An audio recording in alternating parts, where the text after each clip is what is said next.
morning and welcome to Cover 2 Cook. We are on episode 79. We're recording on Monday, but we'll be releasing on Wednesday.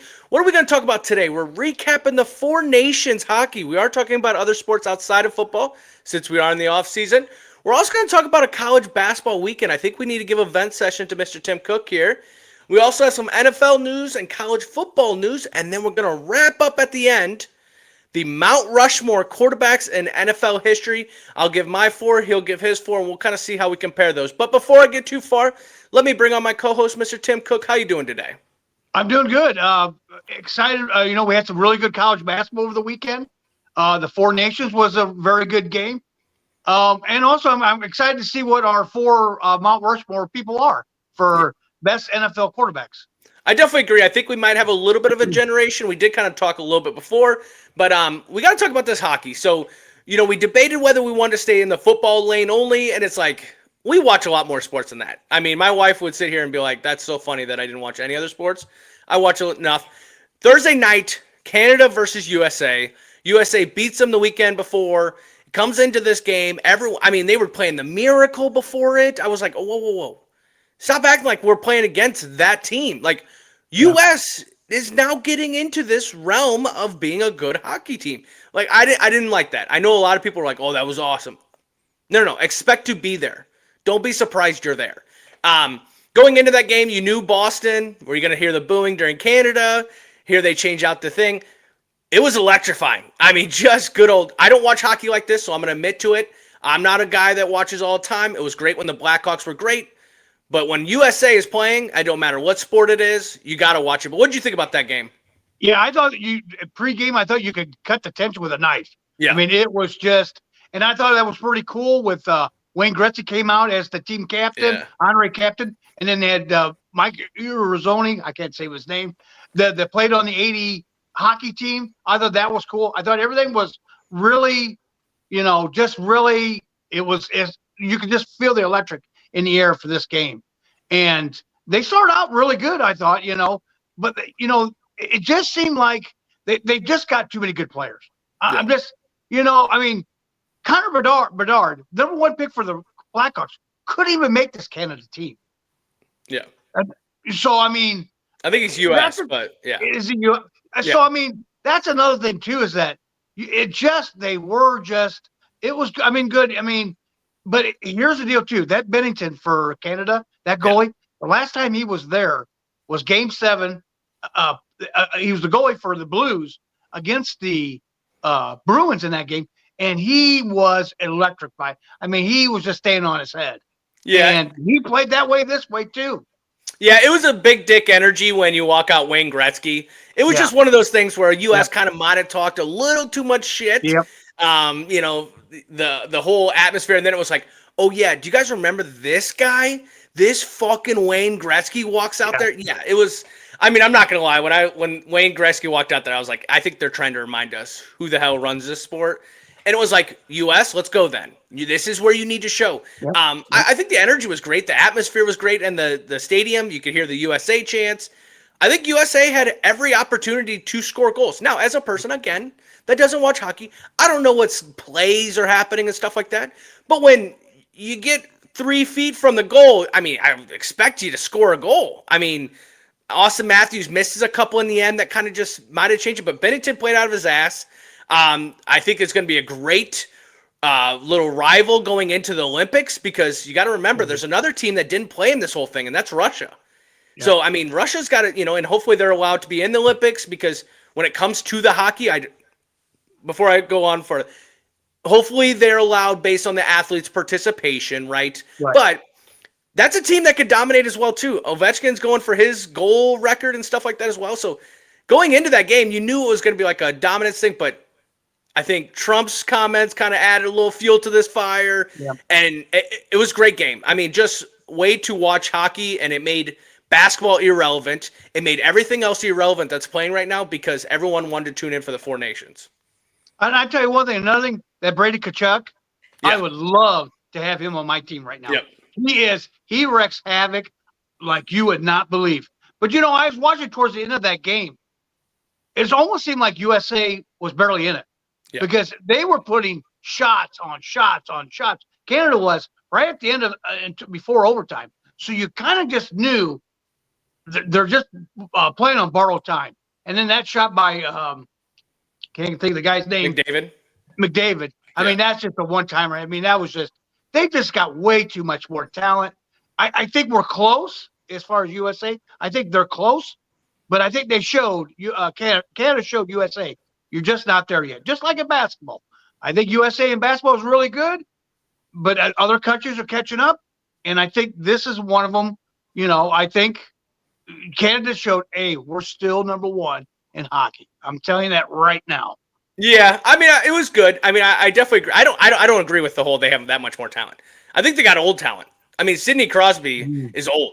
He's old. I mean, he's played in so much. So, you know, and this maybe me still trying to talk my shit, even though I don't know shit about hockey.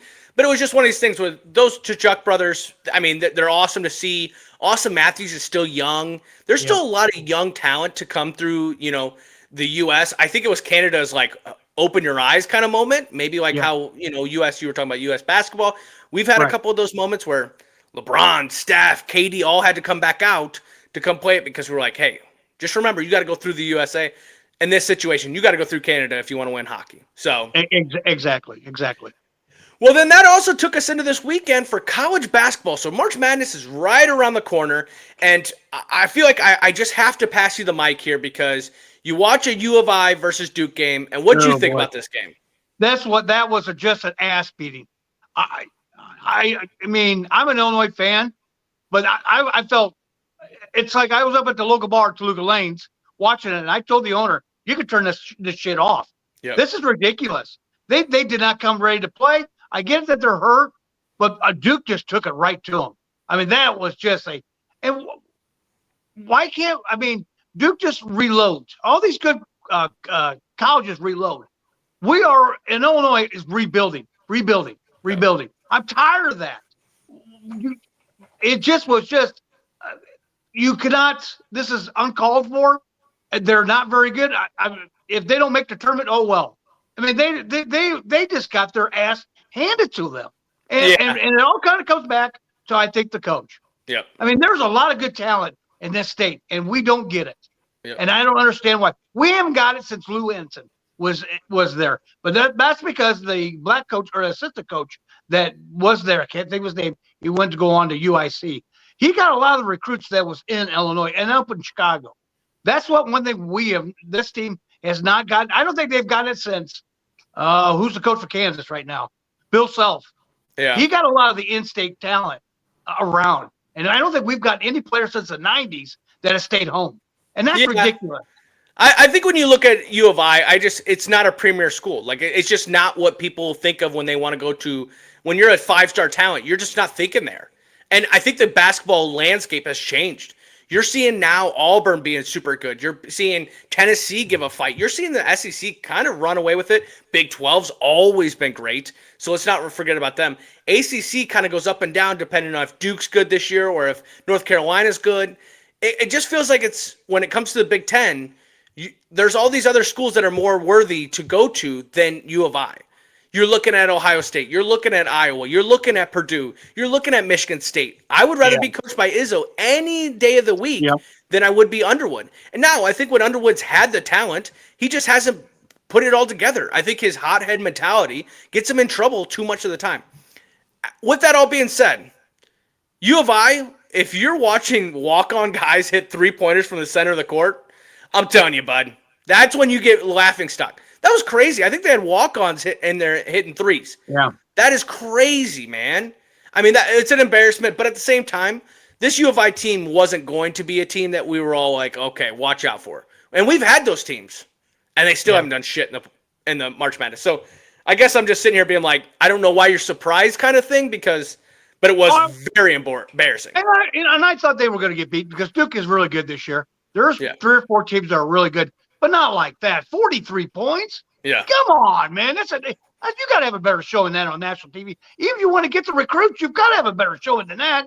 They're fucking laughing at you. Yeah. I mean, and Underwood is so inconsistent. He doesn't get the players up for the big games. It just seems like they just slack a little bit. They'll beat the easy teams like Northwestern and stuff like that. But I mean, you had Michigan State at home the Saturday before and shit the bed. It's just you can't. They're just not that good. I mean, it's just they just don't keep playing. They don't. It's very frustrating as an Illinois fan to see these other teams being able to just reload, not rebuild. And it seems like every year, it seems like they just rebuild. And they don't get the people. Yeah, I definitely, and I think you said it right. Like they just don't get the in-state talent. I mean, Chicago is a mega, is just a mega for basketball. Springfield's got its talent. I mean, they just over the weekend retired Andre Iguodala's jersey. I mean, that's around that area. You have like the Southern Illinois area that has good basketball. You have it all throughout the state, so I don't understand why that doesn't go to U of I. I mean, it is one of these things where when you do have a kid from Chicago, they'll go to Duke. I mean, you look back at it, but like Derrick Rose, man. I mean, great in Chicago. It was all Simeon played at Simeon, but went to Memphis for college basketball. Didn't even think about U of I. Like that's the thing. You're just not pulling that in-state talent, but at the same time, you're not even pulling this, the Indianas. You're not pulling the Wisconsins. You're not even pulling that kind of talent either. So it's hard to like think that you're going to be reloading every year when you got to start from something to be something, and they're just not there. Well, and we brought up Tom Izzo. Never could count him out. He is a great coach. He doesn't have all the great talent every year, but he gets his players to play hard. And when it comes time to March, his team is always ready to play. He's always, you can always fill in your bracket. At least he at least wins one game, and he may even make the second weekend. Yep. I mean, his teams are always ready. And that's where we got it. And I don't think Underwood's that guy. I really don't. No, I definitely agree. And it'll be exciting as we get closer to March Madness, right? March Madness is a great, 3-weekend kind of situation that goes on. You got to take that Thursday, Friday off for the opening days. I always laugh because when I take it off, my wife's always like, I don't know if I want to take it off. And then she hears me hollering downstairs and she's like, I need to take it off next year. And then she still doesn't take it off. But that comes up, and we'll talk more as we get closer to March Madness, but we still do have some NFL news, right? And we did kind of bring this up last weekend, the allegedly situation that's happened with Justin Tucker. Now the NFL wants to investigate it. The NFL's actually opened up an investigation in this situation. I'm telling you right now, if NFL's opened up an investigation, it's not going good. It's not, I mean, if they're opening their eyebrow to it, which, let's be 100% honest, as a fan of the NFL, as a fan of football, the NFL turns their eye to a lot of things. Yeah. So for them to open up an investigation, unfortunately, it looks like it's not going to be good for Justin Tucker in this situation. And it's not, and nobody, it's not a good situation for anyone. But this one's going to be, I feel like now you're going to have to see a harder punishment because Deshaun Watson got away with it pretty well. Right. So this one's going to have to come down hard. Yeah, and here's the deal too. The NFL's pretty tight-lipped about this. Yeah, they've been trying to reporters are trying to poke and prod to get any kind of information, and they are very tight-lipped. So it's just, I think once they get the cards out on the table, then it's going to be. I mean, I think that's when they're just going to unload. But this may take a while. I mean, this may go into the summer as far as all this to get any kind of information out of it. Well, I definitely agree, but I think you got to, like, now that there's an investigation open, I just don't want to see him on the field next year. Like, I'm sorry, but, like, I feel like there was a wide receiver for Kansas City that had that where he was speed racing or whatever, racing, and then he played throughout the beginning of the year, and it was just one of these things where it's like, no. If there's an investigation and there's stuff happening where you have affected other people and your personal life, you shouldn't be on the field. Like, you're just rewarding bad publicity outside. So this situation, I don't want to see him kicking field goals next year. Not right now. I mean, unless something changes, nah, man. Because that was the smack in the face with the Deshaun Watson. Yeah. They literally just set him out for what was like 3 games or some. It was stupid. It was a horrible. And then Houston ended up trading him. Yeah. So I mean, Cleveland took on that massive contract. I mean, they ended up signing him to a guaranteed. Which, whatever. Yeah. Well, and that's why I'm saying is like this needs to be a harsher punishment. Yeah, because then it's hard for the NFL when they want to stand up to things, stop bullying and things like that. It's like, well, your players are doing some crazy shit that if me or you did that shit, we'd be in prison. Right. But these guys, so The other thing we want to bring up is the Jaguars finally make a decision, you big idiots. Agreed to hire James Gladstone as a general manager. Okay, we're done. We're done. We're done. Everyone's now been hired since you guys are just absolutely waiting. I mean, I don't know shit about this guy. Nobody knows shit about this guy. Nobody actually knows anything about general managers unless they do really well or they do really bad. Okay? So they hired it. Everyone was like, okay, now they can move forward. Yeah, because he gave Trevor Lawrence a lot of damn money. So now you guys need to build around him or find someone that's going to take on that contract because that team right now it's a dumpster fire. And that whole organization is an absolute dumpster fire. What did you think about this? Yeah, and it starts with Khan. Khan is just if you look at him, he looks like a snake oil salesman. Yeah. He just can't get it right. I think, and it's not that he's trying to mingle in there like Jerry Jones. It's just like he just doesn't get the right people to run his organization. And we're gonna find out about this coach and see what you do. Well, that stuff there. We don't, so I'm glad they finally hired a GM. So now they get the ball rolling and let's get some help for Trevor. I mean, they've got to.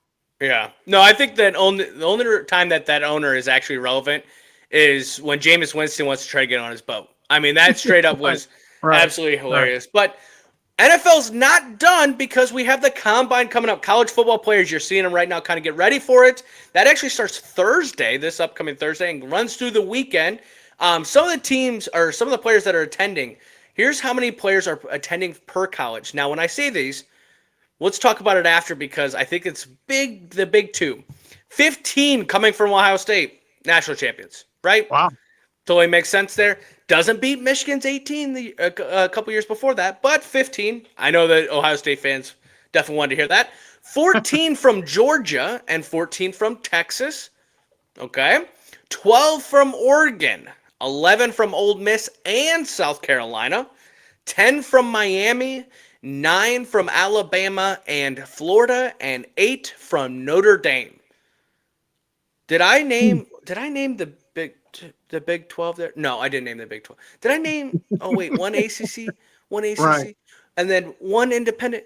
The Big 10 and the SEC, baby. There is your NFL talent. There's the two big conferences right there. What did you think about that? Yeah, and that's where we're heading. Yep. As now the Big 10 and the SEC is getting together to figure out their CFP, college football playoffs. Yep. And there could be some other things that's going to go involved with this. And I think that's where we're heading is with this. You're just going to get a group of five schools going to go to these things. Yep. I did hear from a source, they said that Shedeur Sanders is not going because if his name wasn't Sanders at the end of his name, he might drop to either a second or third round pick. He is not looking good so far right now. He's not looking good. His arm strength is not what they thought it was going to be.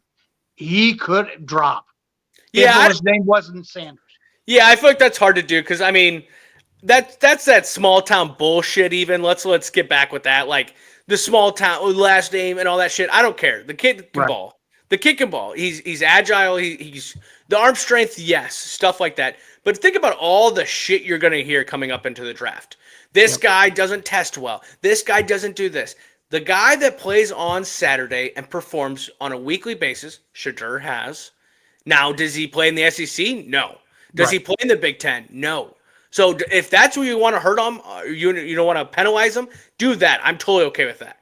But also at the same time, realize the guy put up good numbers. So let's just back away from that. Travis, because if you're going to say that to Shedeur, then say the same shit about Travis Hunter. Then why is he in the top 5? And honestly, then why is Cam Ward up there? Because ACC was trash this year. Yep. You didn't even make it. So I feel like that's just a finding a way for someone to obviously show that they want him, but don't want him to go first 3. Right. I think when you look at this, obviously too, when you talk about the Big 10, 8 SEC, Notre Dame at number 8 with Notre Dame at 8 as being an independent. That they're gonna have to do. I mean, I don't love the thought of them joining a conference, but they're gonna have to eventually because what you're seeing, I feel like, is the Big Ten is going to be like the AFC, and the SEC is going to be the NFC. This is how you're going to look at it, and I love how now the SEC and Big Ten get together and like, we got to figure out how there's college football playoffs. Yeah, because all they want is many teams is in there because they saw all that money get raked in at the end, and that independent school right behind me took home $20 million because they made it to the national championship. Yep. So yeah, no doubt. But I mean, you're looking at like Alabama 9. That's crazy in my mind. That's the craziest stat that I thought out of that. 15 for Ohio State, Georgia, Texas. Great schools, great NFL talent.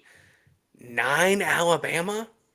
9? I mean, I know it's the first year after Nick Saban, a lot of people transferred, but like 9? I remember when they were the 15, 16, 17, and a lot of them were going first round, second round. So I thought that was a crazy stat. And Jalen Milroe, he better do well because he is the face of Alabama in this draft. Right. But also at the same time, you said Shadur not going to the combine. They also said Genty is not performing at the combine as well. You're seeing this a lot more often. Yeah. I actually don't disagree with it. I know you might because you're a little bit older school with this whole thing. Oh, you got to do the combine. You got to do the senior. No, you don't. Right. My play on Saturdays should have got me where I'm going to be. And if you don't draft me, you better hope you don't see me. I love that mentality. Cam Ward, I don't think you're that guy, but I mean, what do you want out of Genty? You want him to run the 40? The dude's fast. The dude's fast. You want him to jump as high as he can? I just go and run routes? No, who cares? He can do it on Saturday. He's going to do it in the NFL. That's all I got to say about that one. Well, and I think, too, Anthony, you're going to see more. I think they're going to start dwindling down. People do pro days nowadays. Yeah. They do them pro days. So, I mean, they got the scouts coming there, and they throw the ball around, or they run, or they jump, or whatever they do for their pro days. So, I mean, that's where they're going to be heading towards is the pro days. I mean, maybe not in my lifetime that they'll do away with the combine, but eventually I could see them doing away with the combine because people can do pro days. Yeah, I don't think you'll ever see away with the combine. And why I say that is because you still need some of these players to prove themselves. Great example, Riley Leonard. This will make or break him in this draft. Right. This combine is going to be where, because Shadur's not throwing the ball, maybe because Cam Ward's not there, or because maybe these guys, they're like, shit, have you seen his arm? Well, the guys that are going to go in the first 5 picks are not there. I think the combine will always be for someone that's in the late second round, get into middle second round, or even late first round. Someone that just jumps up. I don't see where these top 5 picks, why go? Why? All they're going to do is criticize you. Your Saturdays were already criticized on that side. And I did see a mock-up draft right now, and a lot of them ain't offensive players. It's defensive players. Yeah, what? The kid from Michigan, that Graham. There's some other kids from Georgia and Alabama that are going up the draft. You got Travis Hunter can play both ways, but they're moving up the draft order. So, I mean, a lot of these teams don't need a quarterback. They need defense or offensive linemen like the Bears. Yeah. So, I mean, you're seeing a lot more of that. That Penn State and Abdul Carter. Yeah. After seeing what he did in the playoffs, / what Michael Parsons has done. Yep. Because now it's about stopping these powerful offenses. So the draft always goes in trends. You'll have a year where it's all wide receivers. You have a year where it's like, this might be the best quarterback draft room of all time. It always kind of goes in and out. I think the NIL has changed a lot of things. Yep. I think when it comes to quarterbacks, definitely, for example, it's changed now when you're going to go out because why not make more money in college than you would even if you went to the NFL? Yep. So, and the draft this year is not laden with quarterbacks. I mean, there's a handful of quarterbacks this year, and that's about it. So, like you said, I think the defense is going to kind of rule this year as far as what teams draft. Yeah, and final thing I'll say too, just with that is, we also saw a lot of quarterbacks go to their second destination and do well in the NFL. Yeah, Sam Darnold, things like this. So you might see more teams give them a chance because they've already seen what they can do on Sundays than someone that is coming from the Saturday to a Sunday, the change. So, well, let's move on to our Mount Rushmore of quarterbacks in NFL history, okay? So right here, top 4, Mr. Tim Cook, how about you start me with your top 4?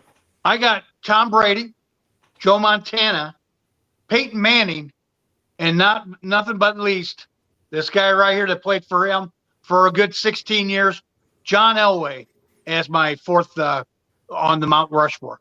And why do you have those 4? Brady's the GOAT. Yeah. I mean, he, 7-time champion. He's got 5 statistics or 5 deals. He leads all time. Joe Montana, Joe Cool. Man, that guy 4-0 for the in the Super Bowls. He's got the best completion rating in the Super Bowl. Peyton Manning, he still holds the record for fourth quarter comebacks. He was the first person I feel like that was changing plays. He was always prepared for a game. Yeah. So that was him. And then John Elway, 2 Super Bowls. He played in 148 games, which was an all-time at the time he retired, 99. But really for him, he made me a Broncos. I was kind of a fair weather fan up until he got drafted in '86. So he kind of made me a Broncos fan. I was looking for a team. I rooted for the Vikings, Steelers. I almost took the Bears at that time. Yeah, good thing. That was when they won the Super Bowl. And I'm like, I might be a Bears fan until I got to see John Elway play his rookie year in '86. And I'm like, this is my guy. This is my guy. So that's who I got for my Rushmore. Yeah, for my Mount Rushmore, I got Tom Brady starting it off, obviously, Joe Montana, Peyton Manning. So we got the same top 3. I think those 3 are untouchable. I don't know who else you would put in there for those. They just are cemented great quarterbacks, right? For my 4th, I'm actually going with the guy that probably took a lot from your guy. I'm going with Patrick Mahomes. I know that people are going to be like, oh, it's too soon. If he wins the 3-peat, he's definitely in there. I think he kicks maybe even one of like Peyton Manning or things like that out as well, too. I think when you look at it, Tom Brady, obviously we talked, the GOAT, 7 Super Bowl wins, just absolutely, and you say prepared when Peyton Manning. I think you can go the same way with preparation with Tom Brady as well. Yeah. Joe Montana is a little bit harder for me because he's got those, he's perfect 4-0 in the Super Bowls. But, like, at the same time, like, the stats were always just like, Jerry Rice, man. Like, yeah, Jerry Rice. Yeah. And then also another quarterback came behind you and took your position.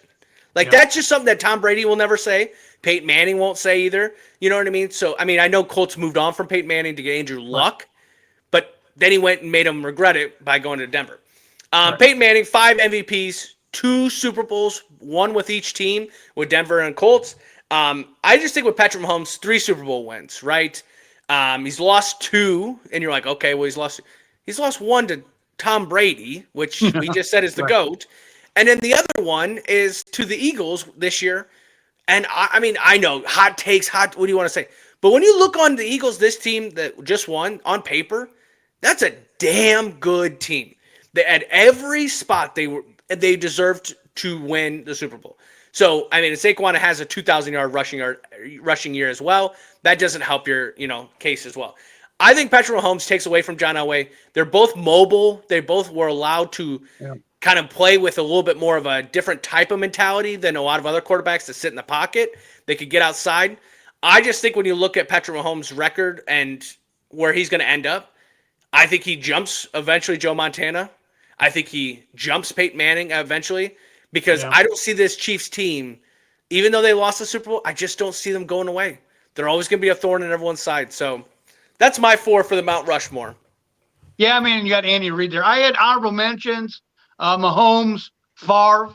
Favre was a 3 consecutive NFL MVP. I almost put him as number 4, but I just couldn't, not with Elway. Terry Bradshaw, he won 4 Super Bowls. I mean, he didn't lose in any end. And Aaron Rodgers. Aaron Rodgers is, he won a couple MVPs as well.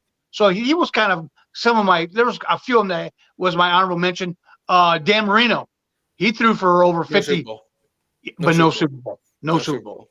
That's the kicker. Yeah. He got to 1, and then that was it. Yeah. And early too.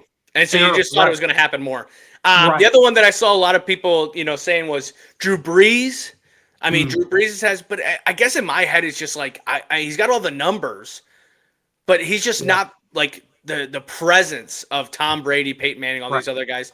I definitely agree with you when you said Brett Favre, but then like the 3 MVPs, but only 1 Super Bowl.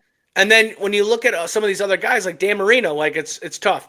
I also I was doing my research to do this, and I saw a lot of older players, right, like Unitas and stuff like that. And it's like the game was a whole lot different, right? And I think a quarterback that we'll eventually talk about, and not maybe Mount Rushmore, but just transcending the game, is Michael Vick. I know Michael Vick has an awful history and everything like that.